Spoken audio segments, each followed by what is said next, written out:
Hey guys, in this video we're gonna talk about how you can buy Robux with your credit card.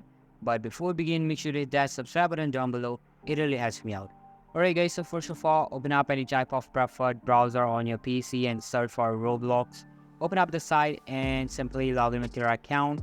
After logging in, you'll be redirected to the home page of your Roblox account. Now just click on the Robux account in the top right corner and select the first option. Here your account Robux transaction history will be present.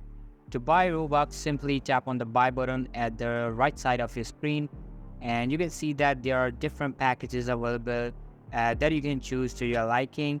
Just select any one of the offer that is available and select credit card as payment method from the payment options.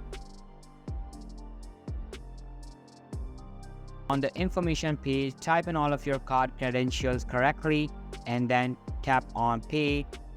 You can choose any type of card like American Express cards too, and that's how you can buy Robux with your credit card. So that's all for today's video. Hope you liked the video. I'll be meeting you in the next one. See you soon. Bye.